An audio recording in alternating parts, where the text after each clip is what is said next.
నమస్తే, నేను Kavitha. Welcome to iDream. T20 world cup మ్యాచ్ల్లో ఫైనల్లో భాగంగా మొట్టమొదటి సెమీఫైనల్ మ్యాచ్ని సౌత్ ఆఫ్రికా గెలుచుకుంది. ఆఫ్ఘనిస్తాన్ సంచలనాలకి వేదికైనటువంటి టీం సెమీఫైనల్లో ఓడిపోయింది. అయితే సెకండ్ సెమీఫైనల్లో ఎవరు గెలవబోతున్నారు? సౌత్ ఆఫ్రికా అయితే ఆల్రెడీ ఫైనల్కి రీచ్ అయింది.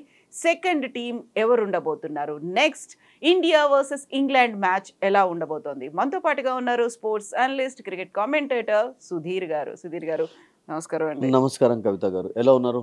ఐఎమ్ గుడ్ అండి. నిన్న మీరు చెప్పినట్టుగా, ప్రెడిక్ట్ చేసినట్టుగా సౌత్ ఆఫ్రికా ఫైనల్ మ్యాచ్కి వెళ్ళింది. ఫైనల్స్ సౌత్ ఆఫ్రికా వర్సెస్ ఎవరు ఉండబోతున్నారు అనే క్యూరియాసిటీ.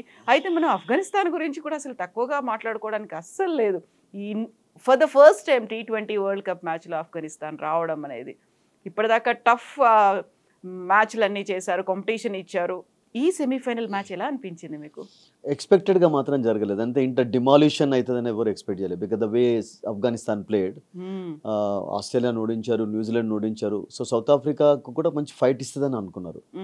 బట్ టాస్ గెలిచి బ్యాటింగ్ తీసుకున్నారు. కొంచెం బౌలర్ ఫేవరబుల్ కండిషన్స్ కనబడ్డాయి సైట్లో. బట్ బ్యాటింగ్ ఒకే ఒక డబుల్ ఫిగర్, అందులో మిగతా వాళ్ళందరూ కూడా 4 నెంబర్ లాగా సింగిల్ డిజిట్స్లోనే అవుట్ కావడం చేశాం. బ్రిలియంట్ బౌలింగ్ చేశారండి సౌత్ ఆఫ్రికన్స్. అంటే ఈ రైట్ వాళ్ళు కూడా స్టార్టింగ్ నుండి ఎక్కడ కూడా తడబడలేదు సౌత్ ఆఫ్రికా. వాళ్ళ స్టార్ట్ అద్భుతంగా జరిగింది. మనం నిన్న చెప్పుకున్నాం కదా, 77కు ఆల్అౌట్ చేశారు శ్రీలంకను న్యూయార్క్లో బౌలింగ్ ఫ్రెండ్లీ కండిషన్స్లో. నోకియా విషయం కూడా మాట్లాడుకున్నాం. ఐపీఎల్లో అతన్ని ప్రతి ఓవర్లో కూడా 20 రన్స్ ఇవ్వడం చూసాం ఈ సంవత్సరం. అసలు this was not good for him actually. Total ఐపీఎల్లో పాపం చాలా స్ట్రగుల్ అయ్యాడు.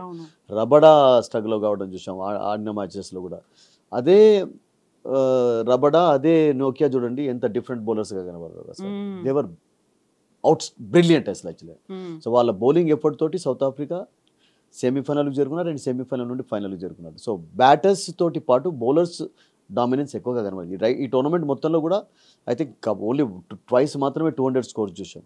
బట్ మిగతావన్నీ కూడా మీకు అన్ని తక్కువ స్కోర్సే.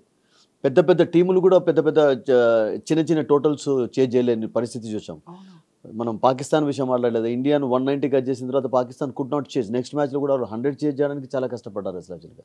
అంటే దిస్ T20 వరల్డ్ కప్ ఒక రకంగా చెప్పాలంటే బౌలర్స్కు కూడా చాలా హెల్ప్ఫుల్గా ఉండడం అనేది ఒక మంచి పరిణామంగా చెప్పుకోవాలి కవిత. ఎందుకంటే ప్రతిసారి బ్యాటర్స్ డామినేట్ చేసి ప్రతి బాల్ సిక్సర్ బౌండరీ పోతే కూడా we cannot enjoy.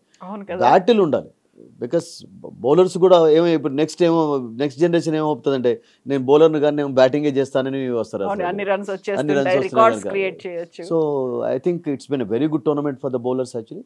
But Afghanistan మీరు అన్నట్టుగా వాళ్ళ జర్నీ హ్యాస్ బీన్ ఫెంటాస్టిక్ అండి. బికాస్ మీరు ఒకసారి ఒక ½ డజన్ ఇయర్స్ కింద చూసుకుంటే వాళ్ళు ఎవరితో ఆడేదంటే జపాన్ తోటి, ఇటలీ తోటి, చిన్న దేశాలతో ఆడి వాళ్ళు ఈరోజు ఒక అంతర్జాతీయ లెవెల్లో ఒక పేరు తెచ్చుకున్నారు, ఒక మంచి T20 టీమ్గా. మిగతా అన్ని టీమ్స్ కంటే కూడా కంపారిజన్లో వాళ్ళది T20 record has been fantastic అండి. రికార్డ్స్ కూడా వాళ్ళ పేరు ఉన్నాయి. దెవ్ గట్ మంచి క్రికెటర్స్ ఉన్నారు, ఆ పట్టుదల ఉన్నది వాళ్ళలో. అండ్ దాంతోపాటు వాళ్ళకు ఐపీఎల్ లాంటి టోర్నమెంట్ కొంచెం పదును అంటాం కదా, ఎంకరేజ్మెంట్ పట్టింది, మనీ ఉంది. దాంతో వాళ్ళు షార్పెన్ చేసుకున్నారు వాళ్ళ స్కిల్స్ను కూడా. ఇప్పుడు ఒక రషీద్ ఖాన్కి ఒక పేరు వచ్చిందంటే మేబీ ఆఫ్ఘనిస్తాన్ తోటి ఆడినట్లయితే అంత వచ్చేది కాదు అసలు. He became a hero after starting playing IPL in India. Gurbaz కానివ్వండి, వీళ్ళు నవీన్ ఉల్ హక్ ఎవరైనా కానీ, ఫరూక్, వీళ్ళందరికీ కూడా పేరు ఐపీఎల్ తెచ్చిపెట్టింది.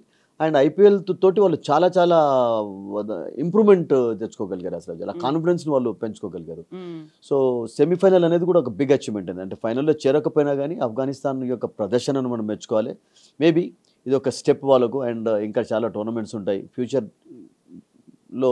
నేను అనుకుంటాను ఐ థింక్ ఒక ఫోర్స్గా తయారవుతారు. అంటే రియల్గా చెప్పినట్లయితే ఆఫ్ఘనిస్తాన్ విషయం అందరూ కూడా అండర్ ఎస్టిమేట్ చేశారు. బట్ ఒక బ్రైన్ లారా మాత్రం స్టార్టింగ్లో this is the team which can surprise అని చెప్పేది. అండ్ అలా సర్ప్రైజ్ చేస్తూ వచ్చారు.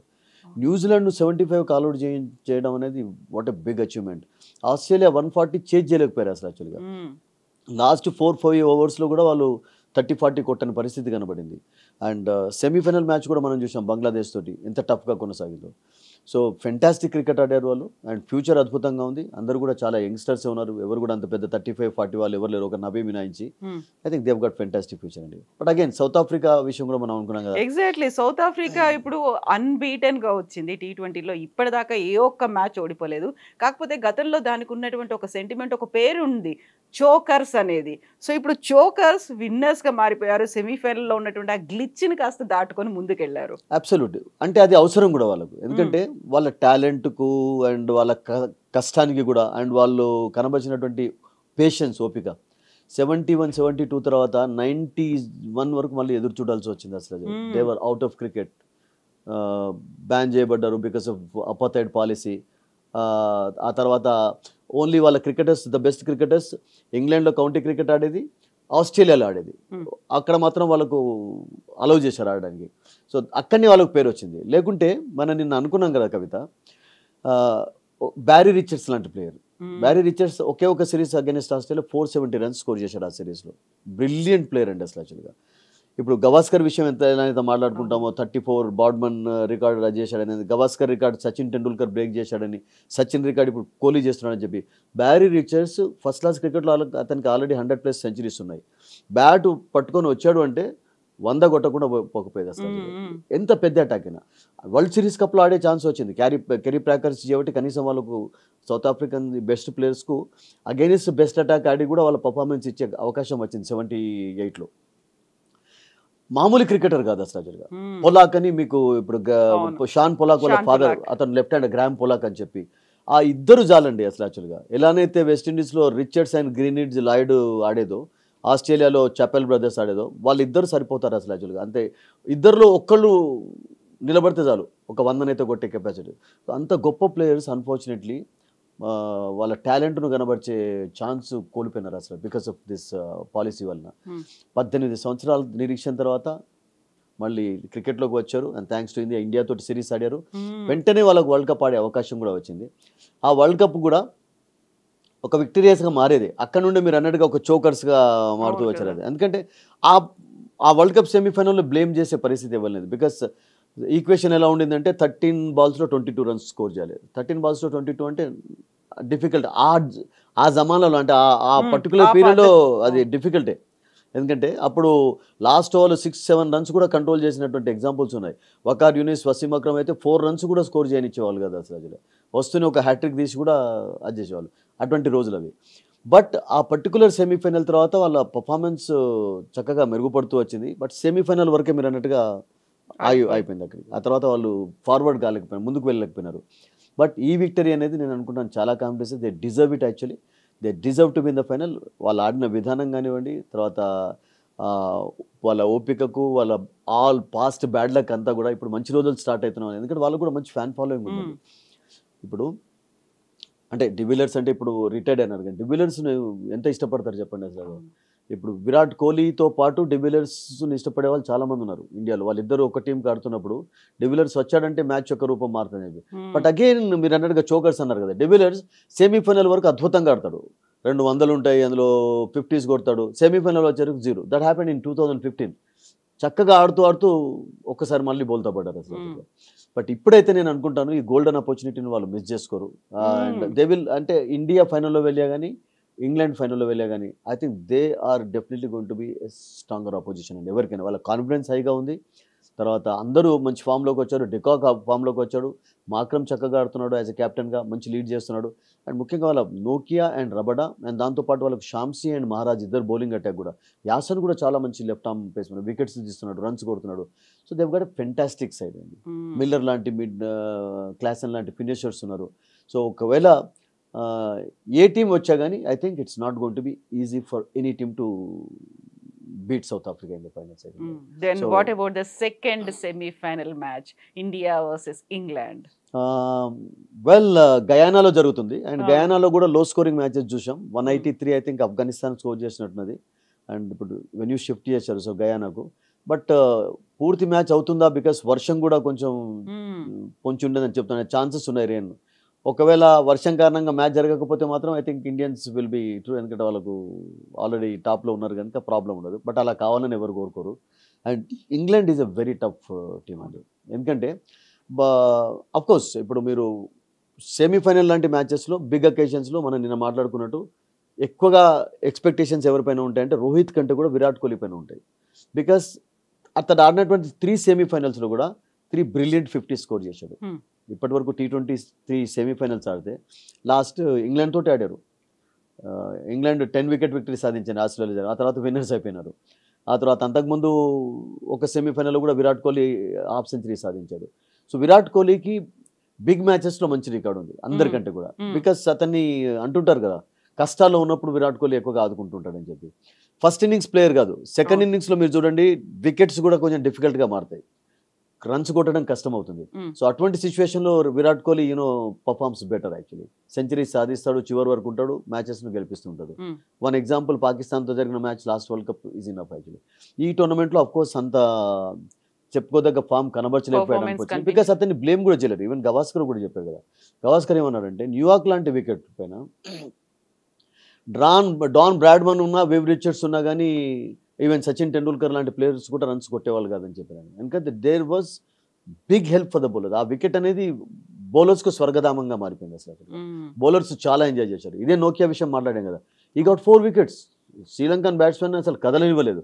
4-5 రన్లు ఇచ్చి 4 వికెట్లు తీశాడు. ఆ తర్వాత ఆడిన మ్యాచెస్ అన్నింటిలో వికెట్లు తీశారు వాళ్ళు, రబ్బడ నోకియా. సో అటువంటి వికెట్ పైన అఫ్కోర్స్ ఒక బిగ్ స్కోర్ చేయడం అనేది కష్టం ఏ బ్యాటర్కైనా కానీ. Rohit Sharma for example Ireland తోటి 50 కొట్టినప్పుడు కూడా మనం ఈ స్ట్రగుల్డ్ లైక్ ఎనీథింగ్. పాకిస్తాన్ తోటి 6 సాధించి ఆ తర్వాత అవుట్ కావడం చూసాం. ఆ వికెట్ మాత్రం ఎవరికి కూడా బ్యాటర్స్కు అంటే ఫేవరబుల్గా లేదు. బట్ అటువంటి వికెట్స్ పైన కూడా బ్యాటర్స్ ఆడాలి. ఎందుకంటే గతంలో గవాస్కర్ ఆ మాట అన్నారు కానీ, బట్ గవాస్కర్ ఓల్డ్ ట్రాఫర్డ్ లాంటి ఒక డిఫికల్ట్ పిచ్ పైన అప్పుడు ఎలా ఉండేదంటే కవిత గారు, అన్కవర్డ్ వికెట్స్ పైన ఆడేది. ఇప్పుడంటే వికెట్స్ ఇమీడియట్గా మ్యాచ్ అయిన తర్వాత ఈవినింగ్ కవర్స్ చేస్తారు, అది చేస్తారు. అయితే అన్కవర్డ్ వికెట్స్ ఆడితే ఉంటుంది ఆ నైట్లో వచ్చేటటువంటి తేమ కానీ అదంతా దాంతో నెక్స్ట్ మార్నింగ్ బౌలర్స్కు చాలా హెల్ప్ఫుల్గా మారుతాయి. బౌలర్స్కు హెల్ప్ఫుల్గా మారినప్పుడు బ్యాట్స్మెన్ కష్టపడతారు రన్స్ కూడా. బట్ అటువంటి వికెట్స్ పైన కూడా సునీల్ గవాస్కర్ ఈ స్కోర్డ్ 100s యాక్చువల్లీ. ఇంకా అలా ఎంతమంది లేరు చెప్పాలంటే. విశ్వనాథ్ విషయం మాట్లాడతారు కదా, గుండప్ప విశ్వనాథ్ 1975లో అందరూ పవెలియన్ దారి పడుతున్నారు. But this is the only player. Andy Roberts bowling చేస్తున్నప్పుడు ఆ మద్రాస్ వికెట్ పైన ఎవరు కూడా నిలబడలేకపోయినారు అసలు. పటోడి, గాయక్వాడ్ అందరూ వస్తున్నారు అవుట్ అవుతున్నారు. But this man stayed at the wicket, ఆ బౌన్స్ని ఎదుర్కొన్నాడు, రన్స్ స్కోర్ చేశాడు. అటువంటి వికెట్స్ పైన గతంలో స్కోర్ చేశారు. బట్ T20 లాంటి టోర్నమెంట్లో మాత్రం ఎందుకంటే మీకు ఛాన్స్ ఉండదు కదా. టెస్ట్ మ్యాచెస్ అయితే కొంచెం డిఫెన్స్ ఆడొచ్చు, వికెట్ పైన సెట్ అయ్యే ప్రయత్నం చేసుకోవచ్చు. బట్ T20లో ఎట్లా ఉంటుందంటే you have to score runs from the beginning. మీకు ఛాన్స్ ఉండదు, మీకు మీ పేషెన్స్ అనేది అక్కడ సరిపోదు అక్కడ. సో అటువంటి వికెట్ పైన కోహ్లీ చేయలేదు. కానీ నేనేమనుకుంటానంటే I think today Kohli's performance అద్భుతంగా ఉండాలి కూడా. ఎందుకంటే రోహిత్ పర్వాలేదు, చాలా చక్కగానే ఆడుతున్నారు. అండ్ ఆస్ట్రేలియాతో అతడు కనవచ్చినటువంటి performance that can definitely give him big confidence. But again మనం మాట్లాడుకోవాల్సింది ఏంటంటే కవిత గారు, ఈరోజు ఇంగ్లాండ్ బౌలర్స్లో ఒకవేళ వాళ్ళు టోప్లీని ఆడించినట్లయితే రోహిత్ శర్మ ఇప్పటి వరకు ఆడిన 5 డిస్మిసల్స్లో 4 times left arm bowlers out కావడం చూసాం. సో ఐ థింక్ ఈ can be very this thing. England attack కూడా జోఫ్రా ఆర్చర్ మళ్ళీ అద్భుతంగా బౌలింగ్ చేస్తున్నాడు. అండ్ వాళ్ళు ఈరోజు జార్డన్ను కాదనకుండా వుడ్ను తీసుకుంటారు. ఎందుకంటే గయానాలో ఒకప్పుడప్పుడు కొంచెం బాల్ లో అవుతూ ఉంటుంది, బాల్ బౌన్స్ అవుతుంది, అన్ఈవెన్ బౌన్స్ ఉంటుంది అక్కడ. సో అటువంటి సిచ్యువేషన్స్లో జోర్డన్కి ప్లేస్ లేదు. ఈ గాట్ ఏ హ్యాట్రిక్ తీసుకున్నాడు కమిన్స్తో పాటు ఈ టోర్నమెంట్లో. బట్ అక్కడ ఏమైనా చేంజ్ చేస్తారా? చేసినట్లయితే నేను అనుకుంటాను Wood can be very very devastating అని. ఒకసారి అతని స్పెల్స్లో 2-3 వికెట్స్ తీసే కెపాసిటీ కూడా అతనికి, ఏదైనా పిచ్ పైన కొంచెం హెల్ప్ఫుల్ కండిషన్స్ ఉన్నాయి పేసర్స్ కంటే, ఈ can be very dangerous actually. And వాళ్ళకు స్పిన్లో Rashid is really doing a good job. Last మ్యాచ్లో అద్భుతంగా బౌలింగ్ చేశాడు. అండ్ ఒకసారి మళ్ళీ మనం గతంలోకి వెళ్ళినట్లయితే కూడా ఆస్ట్రేలియాలో జరిగిన సెమీఫైనల్లో కూడా 20 runs ఇచ్చి టోటల్గా కట్టెడ్లో ఉంచాడు, ఒక వికెట్ కూడా తీసుకున్నాడు అతను. Is been always a thorn in India's flesh. ఎందుకంటే విరాట్ కోహ్లీని అవుట్ చేసిన ఎగ్జాంపుల్స్ ఉన్నాయి, సూర్యకుమార్ యాదవ్ని అవుట్ చేశాడు, మంచి బ్యాటింగ్లో కూడా అతనికి ఆ విక్టరీ ఉంది అతనికి. అండ్ దాంతోపాటు వాళ్ళకు Moeen Ali can bowl, left handers ఉన్నప్పుడు అతను బౌలింగ్ చేయగలుగుతాడు. And Livingstone also can bowl. Actually వాళ్ళకి స్పిన్నింగ్ ఆప్షన్స్ ఉన్నాయి. సో అందుకని ఒక పేసర్ ఎక్కువగా తీసుకునే ఛాన్సెస్ ఉంటాయి. బ్యాటింగ్ విషయానికి వచ్చినట్లయితే ఇంగ్లాండ్ బ్యాటర్స్ కూడా ఇప్పుడు ఇండియాతో మనం చేస్తే they are in fantastic form అండి. సాల్ట్కి అయితే వెస్టిండీస్లో చాలా మంచి రికార్డు ఉంది. అండ్ సాల్ట్ కూడా కోల్కతా నైట్ రైడర్స్ విన్నింగ్ టీమ్కి ఆడడం, లాస్ట్ 2 మ్యాచెస్ ఆడలేదు because they had to play against Pakistan in England. కానీ ఆడినంత వరకు దాని దుమ్ము రేపారంటాం కదా, అటువంటి బ్యాటింగ్ కనబరిచాడు. సునీల్ నారాయణతో కలిపి మంచి పార్ట్నర్షిప్, అతని కాన్ఫిడెన్స్ చాలా అద్భుతంగా ఇస్తున్నాడు. తర్వాత బట్లర్ ఫామ్లో ఉన్నాడు, జానీ బేస్టో కూడా ఫామ్లోకి వస్తున్నాడు. లివింగ్స్టన్ అండ్ బ్రూక్ లాంటి ప్లేయర్స్ ఆల్వేస్ ఉన్నారు వాళ్ళకి మిడిల్ ఆర్డర్లో. దాన్ని Moeen Ali can be very effective also. Curran, వాళ్ళకి ఇంకొక ఆప్షన్ కూడా ఉన్నది, కరణ్ కూడా బౌలింగ్ చేస్తాడు, బ్యాటింగ్ చేస్తాడు. So I think England team కంపారిజన్లో మాత్రం అబ్సల్యూట్లీ అంటే ఫెంటాస్టిక్ టీమ్గా కనబడుతుంది. ఇండియా కొంచెం మిడిల్ ఆర్డర్లోనే అంటే చేంజెస్ చేద్దామని చేంజెస్ చేసే ఛాన్స్ లేదు అక్కడ. ఎందుకంటే డుబేను నేను అనుకుంటాను డ్రాప్ చేయకపోవచ్చు, బికాస్ ఈ స్కోరింగ్ రన్స్ యాక్చువల్లీ. సో సడన్గా కొత్త ప్లేయర్ని తీసుకొస్తే కూడా ఏమవుతుందంటే మళ్ళీ అతని పైన ఆ ప్రెషర్ అనేది ఉంటుంది. సో ఒకే ఆప్షన్ మనం నేను మాట్లాడుకున్నాం, యజ్వేందర్ చహల్ను తీసుకొస్తారంటే విన్నింగ్ కాంబినేషన్ చేంజ్ చేసి ఇంకోసారి కొత్తగా తీసుకురాకపోవచ్చు. సో ఐ డోంట్ థింక్ ఒకవేళ ఏదైనా మార్పు చేసి ఒక మార్పు ఏదైనా ఉంటుందంటే స్పిన్నర్ను ఎక్స్ట్రా తీసుకురావడం అనేది అది. ఎందుకంటే ఇంగ్లాండ్కి ఉన్నటువంటి మెయిన్ వీక్నెస్ ఏంటంటే దే ఆర్ వల్నరబుల్గా ఉంటారు కొంచెం స్పిన్ ఆడడంలో. దట్టు లెగ్ స్పిన్నర్లు ఆడడంలో, గూగ్లీస్ ఆడడంలో చాలా చాలా తడబడుతుంటారు. సో ఆ ఒక్క విషయంలోనే కొంచెం ఆలోచించాలి. కానీ but it's very good team actually. చాలా మంచి పర్ఫార్మెన్స్ అయితే కనబడుతుంది ఇండియా కూడా. But semi-final against the defending champions ఇప్పుడు ఇంగ్లాండే కదా, I think it's going to be very difficult. అంత ఈజీ మాత్రం కాకపోవచ్చు ఐ థింక్. ఎందుకంటే ఈరోజు ఫస్ట్ మ్యాచ్ మనం చూసాం కదా, ఆఫ్ఘనిస్తాన్ 50+ ఆల్అవుట్ కావడం అట్లనైతే జరగదు. It is going to be a tough semifinal actually. First సెమీస్కు సెకండ్ సెమీస్కు చాలా హ్యూజ్ డిఫరెన్స్ కనబడుతుంది మనకు, no doubt about it. yes so మీ ఫేవరెట్ టీమ్ ఏంటి అంటే ఏ టీమ్స్ ఫైనల్కి వెళ్తే బాగుంటుంది అనుకుంటే సౌత్ ఆఫ్రికా వెళ్ళిపోయింది. ఇక్కడ ఒకటి చూడండి కవితాజీ, మనం యాజ్ అన్ అనలిస్ట్గా మాట్లాడాలి అంటే రియల్గా అంటే ఏ టీంకు బలాలు ఎక్కువ, ఏ టీం మంచిగా ఆడుతుంటే ఆ టీంకు ఛాన్సెస్ ఉన్నాయని అందదు. బట్ రియల్గా చెప్పాలంటే ఇండియా ఫస్ట్ వరల్డ్ కప్ తర్వాత ఇప్పటివరకు పర్ఫార్మెన్స్ లేదు. బట్ ఇంగ్లాండ్ రియల్గా చెప్పాలంటే లాస్ట్ 10 yearsలో షార్ట్ ఫార్మాట్లో కానివ్వండి, ఈవెన్ 50-50 ఓవర్ వరల్డ్ కప్ గెలిచిన తర్వాత కూడా వాళ్ళ కాన్ఫిడెన్స్ పెరుగుతూ వచ్చింది. అసలు they have become a stronger opposition. ఎవరితో ఆడినప్పటికీ కూడా వాళ్ళు చాలా స్ట్రాంగ్గా తయారు. అంటే వాళ్ళు దాన్ని ఏమంటారంటే వాళ్ళని బీట్ చేయడం అనేది కష్టంగా మారుతూ వచ్చింది. ఎందుకంటే అటువంటి ప్లేయర్స్ వాళ్ళకు ఉన్నారు, బౌలింగ్లో బ్యాటింగ్లో అన్నింటిలో వాళ్ళకి బ్యాలెన్స్ ఉంది. They are very good fielding side actually. So మనం ఇండియాను డెఫినెట్లీ ఫేవర్ చేస్తాం ఇండియన్స్ అని చెప్పి. బట్ ఆడేది ఇంగ్లాండ్ అగెన్స్ట్ కదా, I think it's not going to be easy అండి definitely. Because I think first మ్యాచ్కి ఈ మ్యాచ్కి అయితే హ్యూజ్ డిఫరెన్స్ అయితే కనబడుతుంది, అందులో డౌట్ లేదు. That's my feeling. So anxiety, excitement, curiosity అవన్నీ కంటిన్యూ అవుతున్నాయి. At the same time final అది ఉంటుంది. ఇండియాకు ముఖ్యంగా వెస్టిండీస్లో అద్భుతమైన రికార్డు ఉంది చూడండి. అంటే స్టార్టింగ్ నుండి కూడా India has always played better than other teams. రీసెంట్గా కూడా చూసినట్లయితే ఒక 15-20 yearsలో 2 decades West Indies has not defeated India. Even bilateral సిరీస్లో కూడా వాళ్ళు స్ట్రగుల్ అవుతున్నారు. అసలు అదే టెస్ట్ మ్యాచెస్లో ఓడించలేకపోతున్నారు. 1 day matches even 2 years ago కూడా ఇక్కడనే ఆడారు కదా. జైస్వాల్ అప్పుడు ఫస్ట్ టెస్ట్ మ్యాచ్లోనే సెంచరీ సాధించాడు, 170+.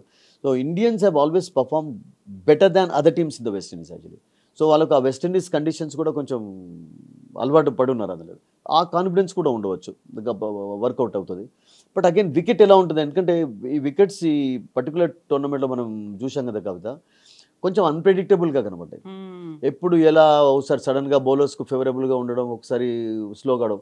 అంటే ఇక్కడ పర్టికులర్గా ఈ గయానా వికెట్లో ఇండియన్ చూసినట్లయితే ఫస్ట్ పవర్ ప్లేలో ఎక్కువ రన్స్ రావటం లేదు, మిడిల్ ఓవర్స్లో రావటం లేదు. ఈవెన్ లాస్ట్లో కూడా డెత్ ఓవర్స్లో 8 runs కంటే ఎక్కువగా లాస్ట్ 5 overs స్కోర్ చేయలేకపోతున్నారు. అంటే there is something for the bowlers. So అలా అటువంటి వికెట్ పైన బ్యాటర్స్ కొంచెం పేషెన్స్ కనబరచాలి. రాగానే ఇట్లా వికెట్ పారేసుకున్నట్లయితే యూ కాంట్రిబ్యూట్ రన్స్, షార్ట్స్ కొట్టాలని చూడకుండా బిట్ ఆఫ్ పేషెన్స్ అవసరం ఉండేది. కొంచెం దాన్ని ఏమంటారు ఆచి చూచి అంటుంటాం కదా, జాగ్రత్తగా ఆడాలి. అది కూడా చాలా important. And all depends on how Virat Kohli plays today, because is going to be the key man today. My feeling is that. Yes. Thank you so much, Sudhir garu. We will talk more after the match. Malli maatladukundaam. Thank you so much.